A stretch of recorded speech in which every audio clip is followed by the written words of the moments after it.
Before I go into the kitchen, I was just going to show you guys. I carry Wilson Combats. This is just a standard government GI spec 1911 magazine.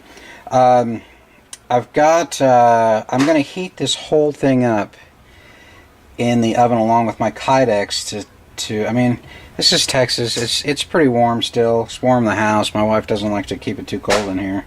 I guess she's getting ready for the end of the world. I don't know.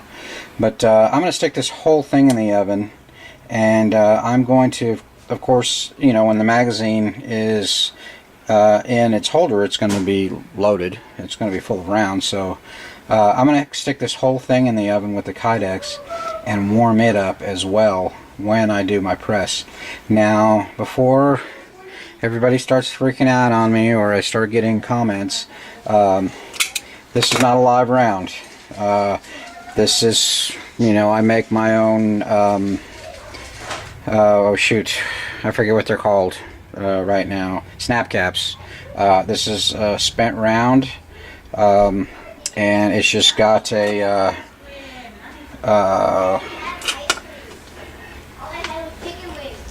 hang on.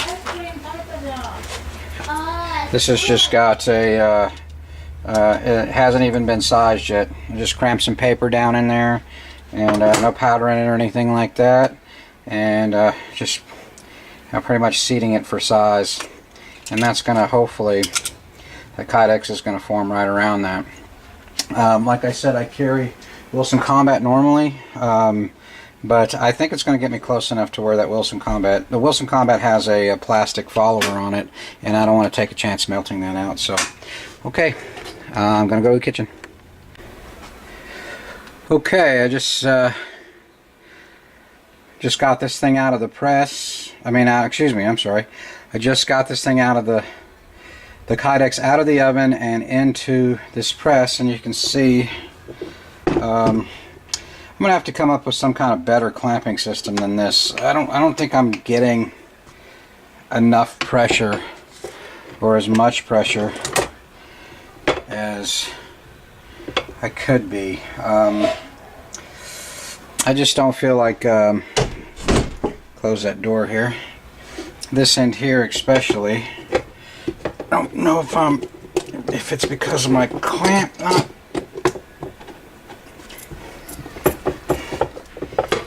It could be this edge. Maybe better off to get these clamps on the ends and then get these clamps on the sides. I don't know if there's enough pressure on it right now. I'm going to give it about 10 minutes and we'll see how it looks. So be right back at you. Well, you'll see the I'm not going to cheat. I'm not going to do a bunch of takes until I get one that's pretty and say, haha, see, it works. I'm going to let you see right out of the first pressing, the first time, and you're going to see it in all its ugliness. Okay? And we're back. Okay. We are now going to see how this pig came out. I'm a little nervous because, you know, regardless of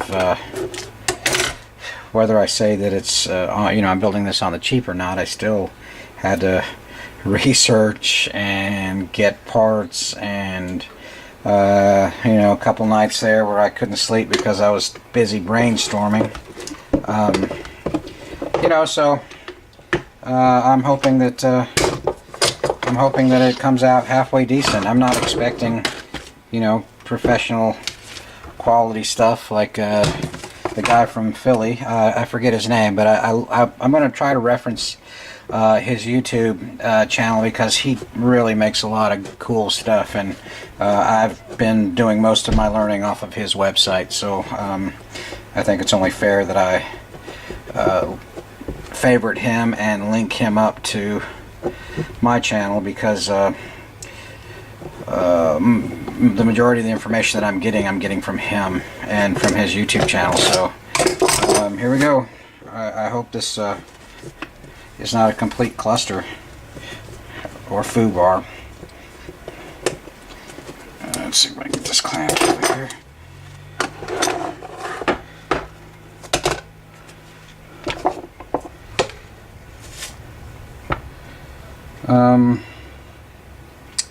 Alright, well, I screwed the pooch on this already. Like I said, you're going to see this live because in my hurry to get this Kydex pressed out, I pressed this out upside down. This is supposed to be, as they say, you're supposed to keep the shiny side down. So, this didn't press near like I wanted it to. And so I don't know if I need to use, I'm assuming I can use this Kydex over. This is the second time I've used it. Kind of pressed out, I guess. I'm wondering if I would have had better luck if I just put it directly onto a sheet of metal and got it to press down. I don't know if I don't have enough pressure on there or if I didn't get the Kydex hot enough. But it didn't form, it didn't shape very well. Even backwards, you'd think it would have shaped a little better. So back to the drawing board. I'm going to go back to the kitchen. I'm going to heat this pig up again and we'll see what happens. Okay, I'm doing this a little different. I took off one side of the pad because I think that you would use two pieces of foam, and I don't know because I haven't gotten this far yet. You would use two pieces of foam if you wanted to make a mold with two halves, because then it molds perfectly at 50%, halfway of whatever it is you're molding. Well, in this case, I'm going to back this with leather, and so I am thinking that you probably need to press it against something hard in order to get it to shape all the way down to that flat surface. So what I've done is I've clamped everything down to half of it in my vise and up here, and I've used half the sheet of stainless steel. I'm sorry, half a sheet of foam, sandwiched it in between two pieces of stainless steel. I can't crank this side down anymore because, like I said, these clamps just kind of blow. But I think that's going to give it enough pressure, so I'm going to put this back on the tripod. We'll crack it open again and we'll see what happens on the second try. Okay, we're back. I'm going to take this out of the press. It's been in the press for about 15 minutes now, and I guess we'll see what happens. I really don't know what happened that last time, but you know, it is what it is. This is, I guess, the learning. You know, if it was easy, everybody would be doing it. And so the guys, some of the other YouTube channels that have been doing this, they sure do make it look easy.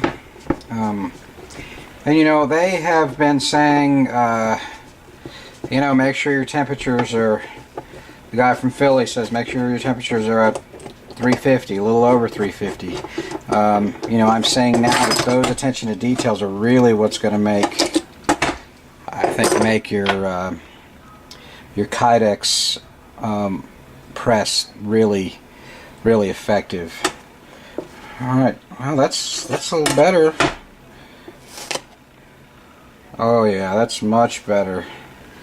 You know, that's not bad for, of course I got the plastic on the, I'm just testing on a piece of scrap. I got the plastic on the right side. Shiny side is down.